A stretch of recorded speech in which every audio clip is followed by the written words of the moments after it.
Stain and finishing oil is a gorgeous satin finish that adds an incredible durability to your milk paint. It's perfect for heavy use areas like kitchen cabinets or bathroom vanities. There are two different ways to use the SFO other than just a top coat. First, as a glaze alternative, and secondly, as a dry brushing technique. Both give a completely different yet unique look. The first technique is using the SFO as a glaze alternative. A true glaze takes a long time to dry and needs a top coat, whereas SFO dries fast and already has a built-in top coat. Apply, then wipe back immediately, leaving just enough on the surface to give you your desired effect.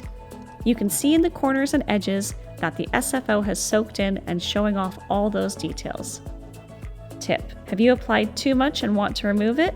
Just use SFO in natural over top and it will reactivate the base layer to remove it. The second technique is a dry brush application.